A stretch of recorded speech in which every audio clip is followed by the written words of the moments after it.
கன்னியாகுமரியில் கோதையாற்றின் நடுவே சிக்கிய நாயை தீயணைப்புத் துறையினர் பத்திரமாக மீட்டனர். குமரி மாவட்டத்தில் பெய்து வரும் கனமழையால் கோதையாற்றில் தற்போது வெள்ளப்பெருக்கு ஏற்பட்டுள்ளது.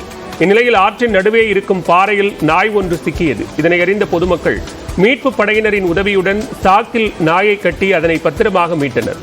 ஆற்றில் ஆர்ப்பரித்து செல்லும் நீருக்கு நடுவே சிக்கிய நாயை மீட்டவர்களுக்கு அப்பகுதி மக்கள் நன்றி தெரிவித்தனர்.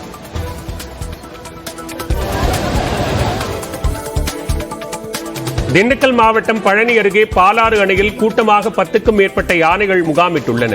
பாலாறு பொருந்தலாறு அணை அருகே முகாமிட்டுள்ள யானைகளை கொடைக்கானலுக்கு சுற்றுலா வருவோர் படம் பிடித்து அதனை சமூக வலைதளங்களில் பதிவிட்டு வருகின்றனர்.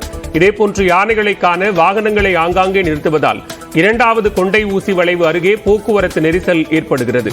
ஏற்கனவே சுற்றுலா பயணிகள் யானைகளை புகைப்படம் எடுக்க வேண்டாம் என வனத்துறையினர் அறிவுறுத்தியுள்ளனர். தஞ்சாவூரில் தலைக்கவசம் அணிந்து வந்த வாகன ஓட்டிகளுக்கு 1 லிட்டர் பெட்ரோல் இலவசமாக வழங்கப்பட்டது.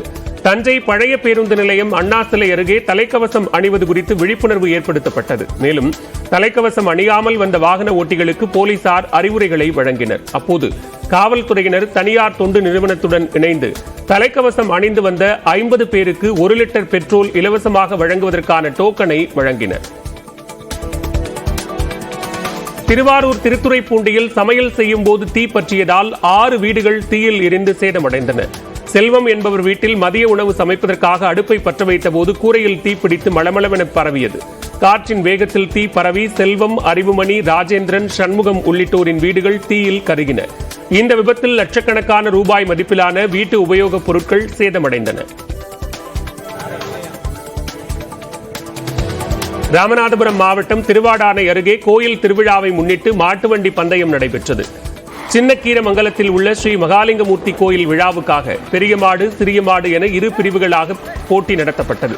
இந்த போட்டியில் 20க்கும் மேற்பட்ட மாட்டு வண்டிகள் பங்கேற்றன. இதில் வெற்றி பெற்ற மாட்டு வண்டி உரிமையாளர்களுக்கும் சாரதிகளுக்கும் பணமும் ஆட்டுக்கிடாயும் பரிசாக வழங்கப்பட்டன.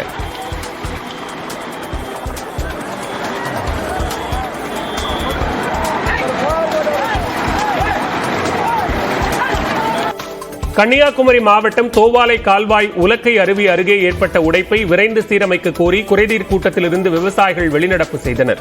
ஆட்சியர் ஸ்ரீதர் தலைமையில் நடைபெற்ற குறைதீர் கூட்டத்தில் பங்கேற்ற விவசாயிகள் தோவாலை கால்வாய் உடைப்பை சரி செய்யும் பணி நீண்ட நாட்களாக நடப்பதாகவும் இதனால் 6500 ஏக்கர் விவசாய நிலம் பாதிக்கப்படுவதாகவும் குற்றம் சாட்டினர். உரிய நேரத்தில் கால்வாயை சீரமைக்காத அதிகாரிகளை கண்டித்து அவர்கள் வெளிநடப்பு செய்து ஆர்ப்பாட்டத்தில் ஈடுபட்டனர். கோடை காலத்தில் செய்ய வேண்டிய பணியை சானல் அடைத்து 53 நாள் எந்த பணியும் செய்யவில்லை. 53 நாள் கழித்து மழை ஆரம்பித்த பிறகு வேலையை ஆரம்பித்து விட்டு மழை காரணமாக வேலை நடக்கவில்லை என்று அப்பட்டமான பொய்யை சொல்லி வருகிறார்கள் பொதுப்பணித்துறை அதிகாரிகள். இதனால விவசாயம் மிகுந்த அளவு பாதிப்பு. அந்த சானல் 6500 ஏக்கர் பயிர் செய்த விவசாயிகளினுடைய வாழ்வாதாரம் பாதிக்கப்பட்டு அவங்களுடைய வாழ்வாதாரமே இன்று கேள்விக்குறியாக உள்ளது.